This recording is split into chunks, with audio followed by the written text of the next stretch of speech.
Sveiki! Latviešu Nacionālā apvienība Kanādā veido interviju ciklu, lai stiprinātu latviešu valodu un kultūru diasporā.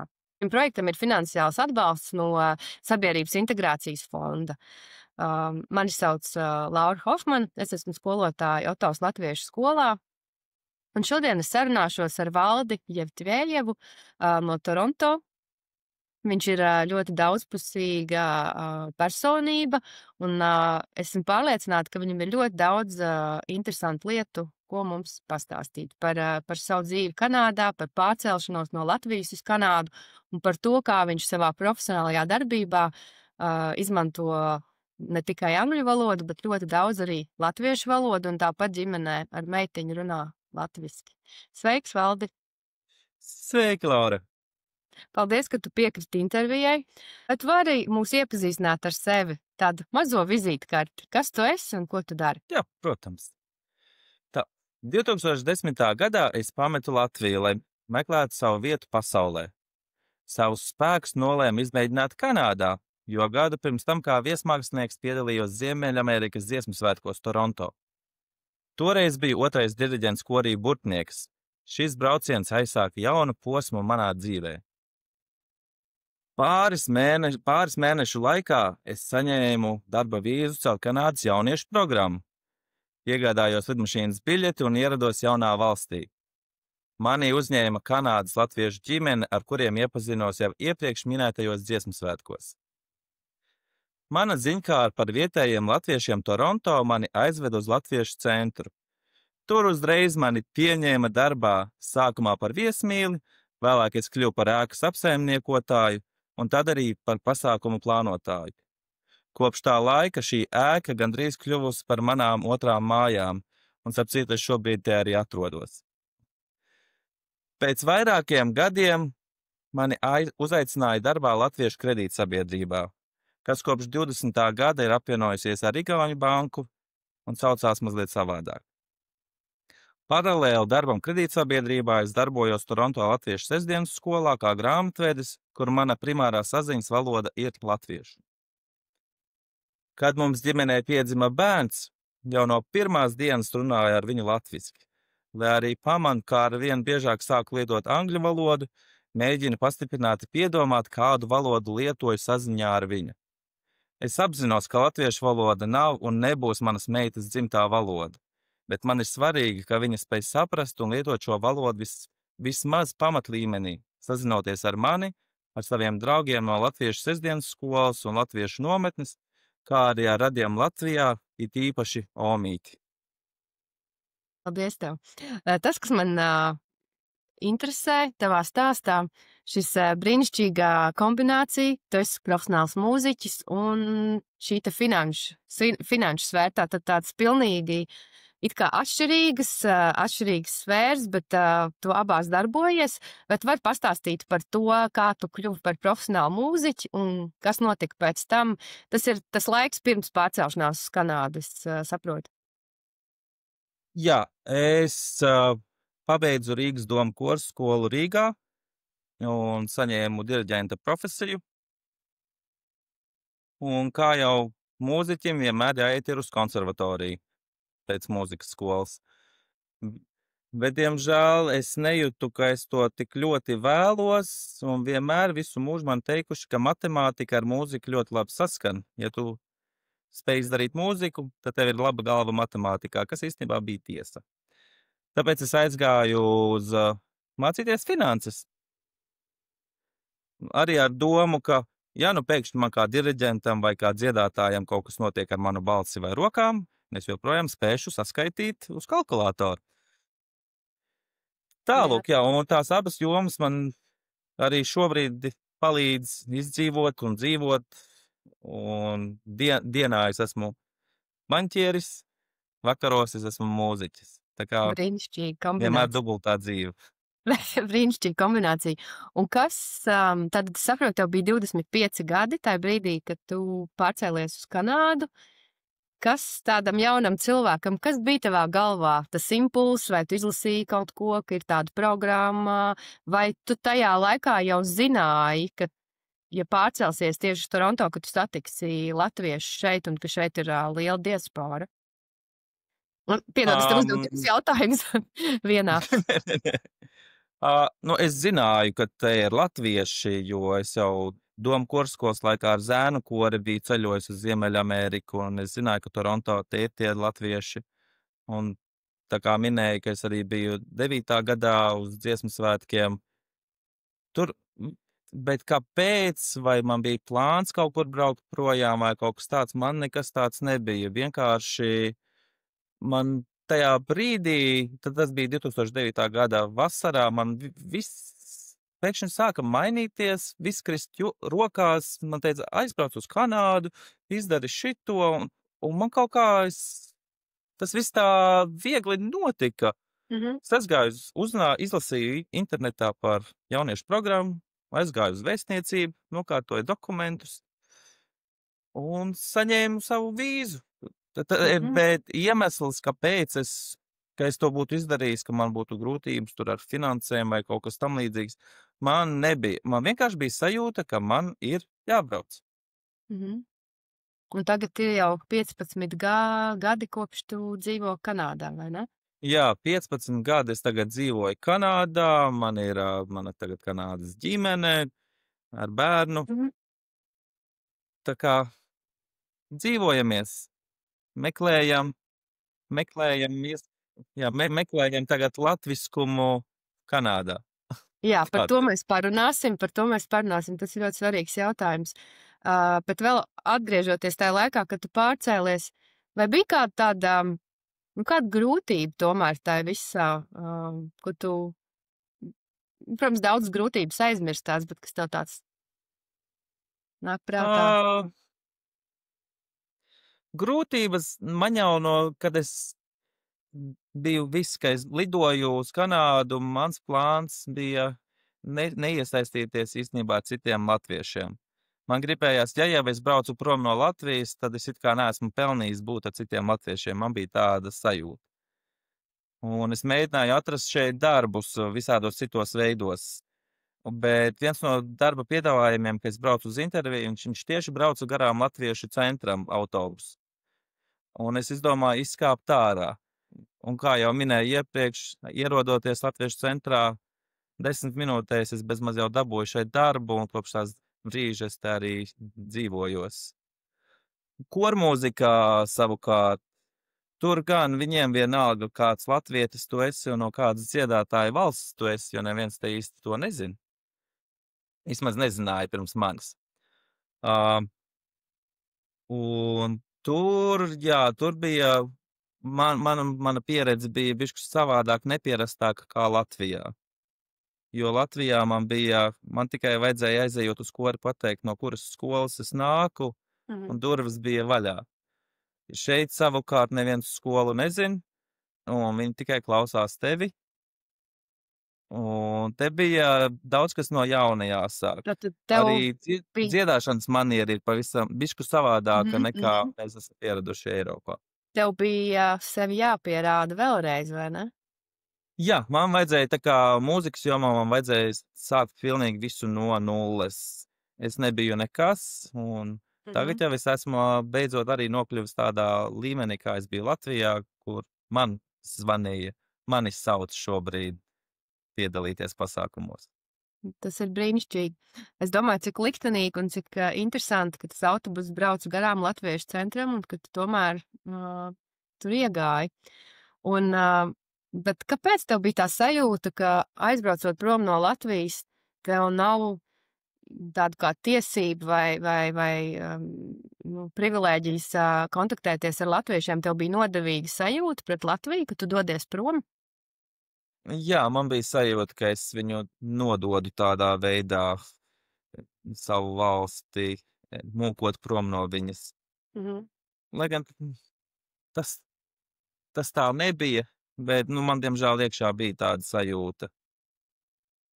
Bet, bet pateicoties atkal, kā es minēju, ka man kaut kā viss mana dzīve tur sakrita, ka man ir jālido prom, man jāsaņem, jābrauc uz Kanādu, ka es pabraucu garām Latviešu centram, ka viss kaut kā tas liktenis mani tomēr ievilināja šeit. No likteņa jau neaizmuks. Jā, bet klausos tavā stāstā un domāju, cik tu daudz tagad patiesībā dari lietas saistībā ar Latviju, ar latviešiem, ar sabiedrību šeit, latviešu sabiedrību šeit Kanādā. Tāpēc es domāju, vai tā sajūta ir mainījusies, ka tu neesi nodevis savu valsti. Tas ir brīnišķīgi, ka tu šeit vari darīt labas lietas.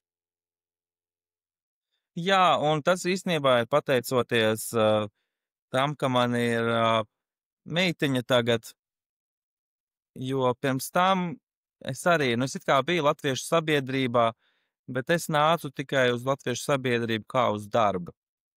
Atnācu, izdarīju, parunājos latviski, jūtos labi, aizēju prom. Tagad man, kad meiteņa piedzima, es pilnīgi sāku skatīties uz viņu, ka man taču viņai jāparāda, kas tā Latvija ir, kas ir dziesmu svētki, kas tā pa valoda ir. Un līdz ar to tas īstenībā manī ievilka kļūt par LNAK biedru, par Daugavas vanagu biedru un iesaistīties aizvien vairāk un vairāk visādos pasākumos un notikumos, kas saistīti tieši ar Latviju. Jā, es vēlētos par to tēmu parunāt bišķiņu tālāk. Man liekas, ka tā ir ļoti liela tēma, jo tiešām bērnu ienākšana ģimenē daudz ko maina. Tagad, vai tu varētu pastāstīt par savu profesionālo darbību saistībā ar kredīta sabiedrību? Ko tu tur dari? Un ka tu arī šajā darbā runā latviski ar saviem kolēģiem. Ne visiem, bet ar daļu no kolēģiem, es saprotu. Jā, kredīta sabiedrībā, pat cik tā bija kādreiz latviešu kredīta sabiedrība, viņi tagad ir apvienojusies ar igauniem. Joprojām daļa latviešu strādā kredīta sabiedrībā, un otra daļa ir igauņi. Un pat cik mums biedri ir atkal ir latviešu biedri, ir igauņu biedri, un tā ir tā privilēģija un tas prieks man, ka man nāk pie manis cilvēki no latviešu kopienas un prasa, un mēs varam apkalpot viņus latviski un konsultēt. Un tāpat tās ar kolēģiem ļoti bieži sanāk, īpaši, teiksim, tagad pagājušā vasarā, kad Igaunijā bija dziesmu svētki, kur visi igauņi aizbrauc uz Igauniju un paliek tikai latvieši. Līdz ar to mums bija uz nedēļu latviešu kredīta sabiedrība atkal, kur viss notika tikai latviski. Vai tu vari lūdzu pateikt to precīzo nosaukumu tiem, kuri varbūt nezina, kā pēc tās apvienošanās, kā to sauc? Jā. Šobrīd kredīta sabiedrības nosaukums ir Northern Birch Credit Union. Latviskot neviens viņu nevēlās, tāpēc es arī to nevaru teikt latviski. Tad mēs vienkārši varam teikt kredīta sabiedrība, ja tas būtu. Jā, tāpēc es arī tā runāju vienkārši kredīta sabiedrība. Jo tie, kas ir biedri, tie saprot, tie, kas vēl nav, tiem noteikti kāds cits latvietis zināms ir biedrs. Jā, un tas nozīmē to, ka tu brīnišķīgi tavs latviešu valodas zināšanas nodara tavā profesionālajā darbībā, sarunājoties ar kolēģiem un klientiem, vai ne?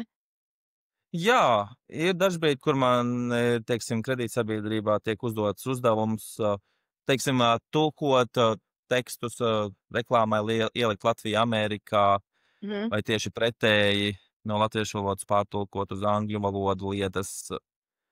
Un bija brīdis, kad es biju tas galvenais cilvēks, kuram to deva. Tagad jau bišķi struktūra ir mainījusies. Bet, kad es biju tas latviskākais latvietis, tad viņi man arī deva, teiksim, par hipotekām kaut ko uzrakstīt. Visi raksta mortgage. Kādi tev mortgage? Hipoteka latviski ir. Tālāk, jā. Kas ir tas latviskākais latvietis, kur tu pieminēji? Es biju latviskākais latvietis pirms 15 gadiem. Tagad, diemžēl, es vairs neesmu. Ne. Tagad tev pašam ir tavā leksikā ikdienas ir iejaukušies vārdi angļu valodā? Tas mums vienmēr, tas arī Latvijā latviešiem ir angļu vārdi vairāki. Jā. Bet es domāju, ka esmu tā kā, es esmu iestrēdzis tajā latviešu valodā, kas bija tajā brīdī, kad es aizbraucu prom no Latvijas. Jā, Nu, tas ir protams, ka ļoti es klausos Latvijas raksturīgi, jā. radio mašīnā, es skatos Latvijas ziņas ļoti bieži. Tā Tur droši īsti vien arī nemana. multfilms kopā ar meitiņu, vai ne? Jā, ar meiteņu mēs skatāmies latviešu Mhm. multfilmas. Tur to īsti nemana, kad latviešu valoda ir savādāka, bet kad es aizbraucu uz Latviju un it īpaši satiekos ar saviem draugiem, un viņi kaut ko tur sāk runāt, ir brīžiem tādi izteicieni vai vārdi, kurus es vienkārši tā tēloju, ka es saprotu, bet man nav ne mazākās jausmas, Mhm. ko tas tagad Mhm. nozīmē mūsdienās. Tā kā, Jā. jā, diemžēl mana valoda ir iestrēgusi mazliet Nu, pagātnē.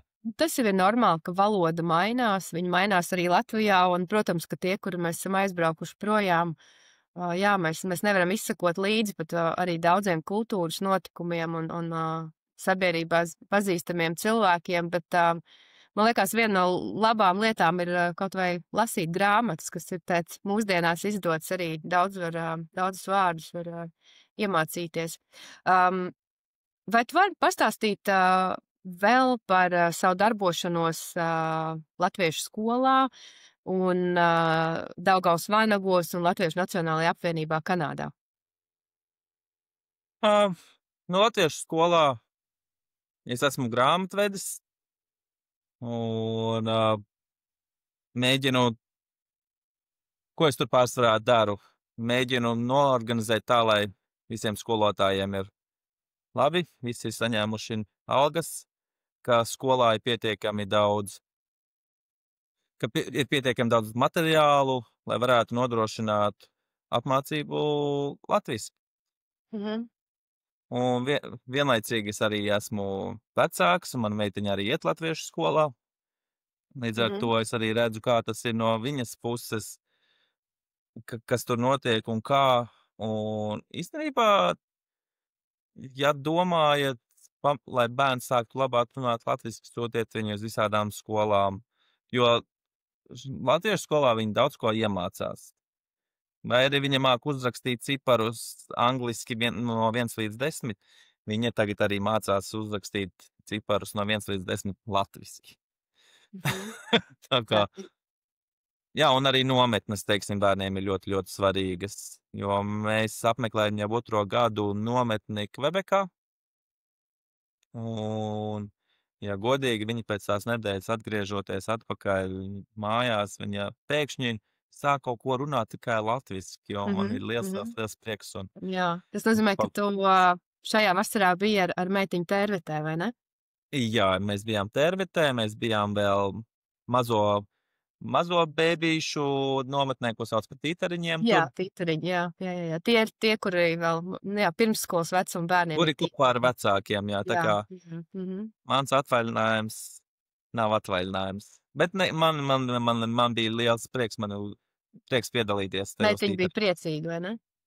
Jā, un kā jau minēju, viņa pēkšņi sāk, vairs nav viens vārds, bet jau 3-4 vārdus latviski saliek kopā pēc tās nometnes parasti. Tas liek tikai smaidīt un priecāties. Jā, tas ir brīnišķīgi, jā. Jā, un par organizācijām, kā jau minēju, es tikai iesaistījos viņos tagad, kad bērniņš piedzima, kad es sāku just to nepieciešamību. Es esmu kļuvis par biedru, ja mans pirmais solis ir izdarīts. Un es jau skatos, un man ik pa laikam pienāk, teiksim, Daugavas Vanagi, Toronto nodaļa, un tur prasa, ja tev ir kādi ieteikumi, tu mums droši vari ieteikt, un mēs varam palīdzēt. Tā kā pamazām man kaut kas galvā top, ko mēs varētu mēģināt izdarīt, varbūt uzlabot. Gan Daugavas Vanagu attīstībā, gan Elenākā. Un tas, tu pirms tam minēji, tas mainījās tajā brīdī, tad, kad tu kļuvi par tēti. Jā, ka tu vairāk vēlies iesaistīties latviešu sabiedrības pasākumos un komunicēt ar latviešiem. Jā, tā es arī teicu, un tā arī ir tiesa. Nezinu, kaut kas tajos bērnos laikam ir brīnumains, kas liek tev sajusties vairākas tam, kas tu esi. Neskaitot runāšanu latviski, kas ir vēl tās lietas, kuras tu dari ikdienā? Gan kā vecāks, gan kā vienkārši latvietis Kanādā. Droši vien kā vecāks, kamēr es dzīvoju Latvijā, man īsti gatavot ēst nevajadzēja. Bet atbraucot uz Kanādu, man tomēr ir tā latviešu garša mutē, un man gribās uztaisīt latvisku ēdienu. Un līdz ar to es sāku mācīties gatavot, un mēģinu vienmēr gatavot ēdienu tā, kā es atceros Latvijā. Un, teiksim, tas ir tas otrs latviskums, ko es bērnam vismaz bāžu mutē katru dienu. Jā. Vai ir kādas lietas ar svētku svinēšanu, ko jūs ģimenē darat? Ja es kādreiz biju Latviešu centrā Toronto kā viesmīlis, kurš piedalījās visos pasākumos, bet no otras puses, tad tagad kopā ar meitiņu jau 2 gadus, šogad būs 3. gads, ka mēs apmeklēsim, teiksim, 18. novembra pasākumu jau kā viesi. Un man prieks, ka viņa var redzēt uz visiem galdiem sarkanbaltsākamo karogu, ka viņai ir iespēja redzēt uz lielā ekrāna, ka runā prezidents vai kā tā Rīga izskatās. Un viņa pat, cik mēs bijām Rīgā pirms 2 gadiem, tad viņa tagad skatās tajā ekrānā. Un jā, viņa pazīst to vietu. Tā kā tas arī ir labs sajūta. Tā arī ir laba sajūta.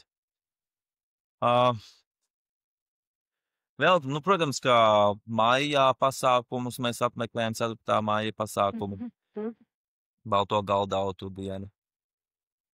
Un ļoti daudz pārējos Ziemassvētkus, Lieldienas, visu, ko latviešu skola rīko. Tas tā kā kādreiz, varbūt 1. gadā, tas man bija tā kā obligāti jāiet jau skolā iet. Tagad tas ir īstenībā sāk jau radīt prieku, jau mēs sākam plānot, ko mēs jau vilksim tur uz Ziemassvētkiem, ko mēs gatavosim. Jā, vai mēs taisīsim augsto zupu tur pavasarī uz izlaidumu, vai taisīsim augsto zupu, vai cepsim īpašos pīrāgus un kliņģerus uz Ziemassvētkiem, vai vajag mēģināt iebarot štovētus skābos kāpostus mazajiem bērniem vai nē. Tas nozīmē, ka meitiņas kļūšana par tēti tev ir patiesībā to latvietību tā kā padziļinājis, paplašinājis, tā varētu teikt? Jā, pat ļoti, jā. Jo, ko es viņai vēl varu iedot? Tikai to, kas ir manī iekšā, un manī iekšā ir beigās tikai latvietība. Jā. Un ja par tevi pašu, kā tev šķiet, kā tu esi integrējies Kanādā, kā tu raksturotu latvietis, tomēr arī jūties kā kanādietis, kas tu vairāk jūties mūziķis, kas ir tas?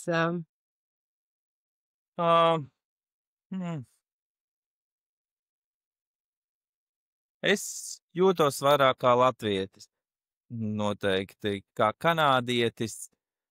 Nē, pavisam nē. Teiksim, kad es saņēmu pilsonību un ceremonijā, kad pasniedz dokumentu, un tagad saku, ka tu esi kanādietis. Es tai kundzei paskatījos, teicu, nē, man ir tikai Kanādas pilsonība, ka es joprojām palikšu vienīgi latvietis. Tā es šobrīd jūtos. Varbūt ar laiku es kļūšu vairāk kanādieti. Varbūt, ka es domāju, ka nē.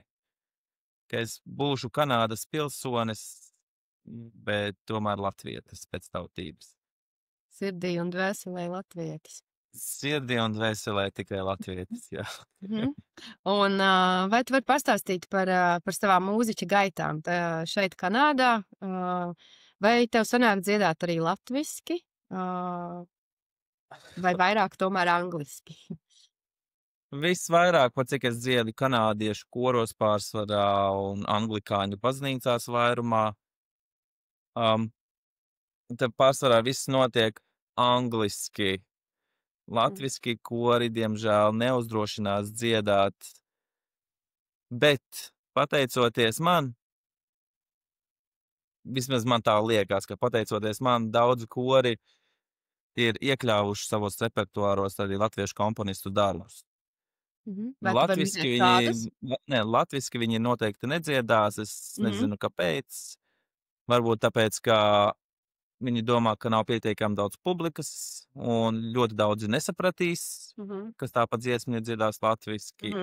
Un ko es arī esmu ievērojis, ka arī dažreiz mēģinot viņiem kādu īsu dziesmiņu iemācīt latviski, ka viņiem tā ar izrunu latviski izrādās nav nemaz tik viegli. Nav tā, kā mēs domājam, ka latviešu valoda ir vienkārši lēna latīņu valoda. A-E-I-O. Izrādās, ka angļu valodā bišķi savādāk izrunā pats skaņas. Jā, tā laikam. Vai tu vari lūdzu pateikt, kas tie ir par skaņdarbiem? Pateicoties, pateicoties tev, kur ir iekļauti repertuārā? Ir koris, kurš ir dziedājis dubru, ir vasku dziedājuši, un zemburta. Maskatu, man liekas. Maskats, tā varētu būt maskats, jā. Jā. Brīnišķīgi. Jā, un pat viens koris, kurā es pat biju dziedājis kaut kādus vairākus gadus, un es jau biju projām. Un tāpēc kaut kādiem gadiem atsūtīja pats diriģents man ziņu, ka viņš ir atradis dziesmu, latviešu komponista dziesmu, un viņš atcerējās mani tāpēc, un viņam tas ļoti patīk, un tāpēc arī minēja, ka gribās ticēt, ka manā iespaidā viņi ir arī atklājuši latviešus. Un mūzikas ziņā, teiksim, arī pat cik mēs esam tik tuvu Igaunijai, es zinu kors un pārsvarā visi kori pērtu dzied, un tāda es parasti viņiem sāku stāstīt, ka es biju koncertos, kur pats komponists ir bijis klāts, un viņš mums ir teicis, kā šo dziesmu vajag izpildīt. Tā kā atsakot, skaņdarba interpretācija bezmaz tikai caur vienu cilvēku aiziet arī Kanādā. Un vai tev ir ar ko padalīties par Latviešu centru Toronto, kādu pasākumu, kur tu esi uzstājies, dziedājis, kas tev ir palicis atmiņā, vai Kanādas latviešu dziesmu svētki, kaut kas tāds, kas ir bijis ļoti aizkustinošs? Jā, mani uzaicināja dziedāt 2019. gada dziesmu svētkos Toronto. Jā, viņi bija Toronto. Jā, to dienu es nekad neaizmirsīšu, jo tas koncerts bija ļoti neparasts. Tajā ziņā man jau visa diena tā bija neparasta. Jo es, teiksim, biju pirms nedēļas iegādājies jaunu mašīnu, un braucot uz koncertu, man notika avārija, mani iebrauca iekšā, un es jau uzvalkā, mani jātiek uz koncertu, mašīna palika tur, kur viņa arī palika. Aizskrēju uz koncertu, un tas bija stadionā, slēgtajā, kur koncerts notika, un tas bija tas gads, kad kora koncertā pēkšņi pazuda gaisma. Viss izslēdzās, visi tumsā bija, un tas bija tā varenā sajūta, kad kori tomēr sāka dziedāt. Tumšs vai gaišs kāda starpība, dziedāt jau var. Un kas man liekas, man personīgi bija vislabākā sajūta, jo es dziedāju tajā koncertā Lāčplēs, un tur ar visām basģitārām, ar ģitārām, tur elektrība ir vajadzīga, un es laiku staigāju un domāju, kā tagad es to dziedāšu, bez pavadījumu. Bet tieši pirms manas dziesmas pēkšņi elektrība parādījās, tā kā Lāčplēsis uzkāpa, Lāčplēsis nodziedāja savu dziesmu ar visu roka pavadījumu apakšā un koriem. Jā, tas bija, tas laikam man paliks uz mūžu tā atmiņā.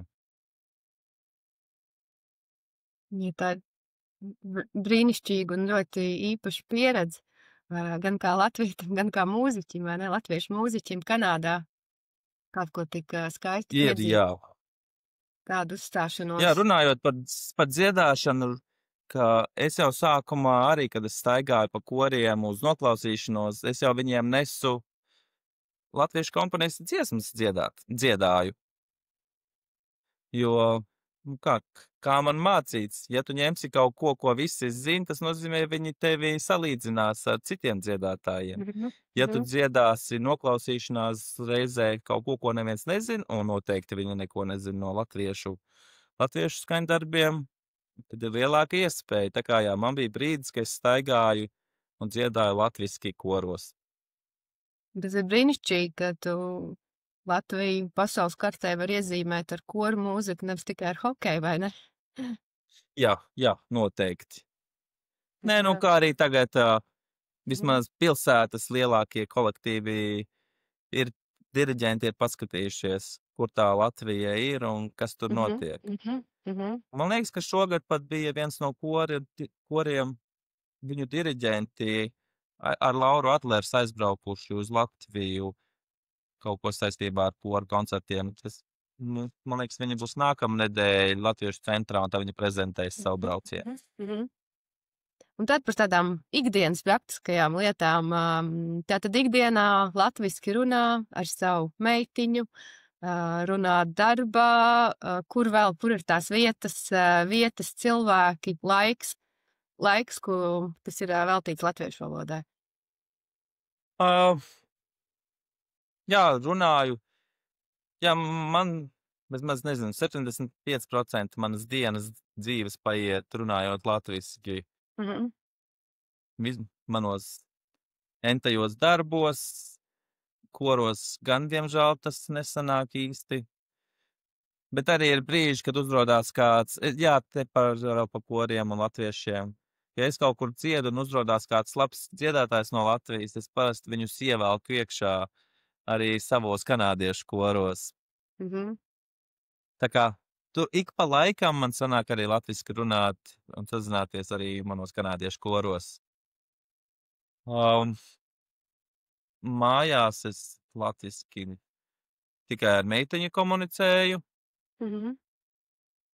jo laulātais latviski nesaprot. Pamazām kaut kādus vārdus, teiksim, saldējums, vai ka mēs bijām Latvijā, vispopulārākais vārds tajā brīdī bija izpārdošana. Tā kā to vārdu mēs atceramies ļoti labi.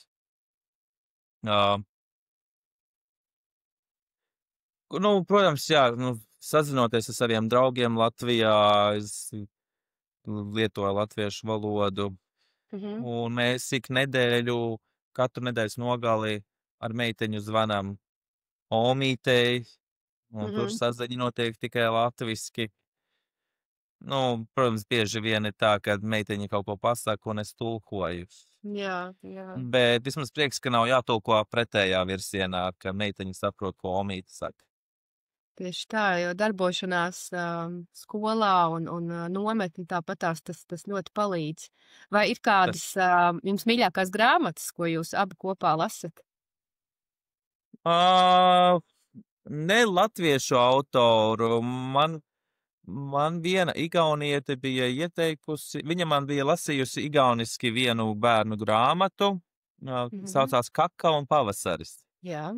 Tieši tā, Kakao un pavasaris. Tas ir igauņu rakstnieks. Igauņu autors rakstījis, un viņa to grāmatu... Es aizmirsu pēkšņi viņa vārdu, bet mūsu bibliotekā arī ir tā grāmata. Jā, viņa bija atnesusi to grāmatu igauniski, un tad viņa man vienu stāstu tulkoja uz angļu valodu.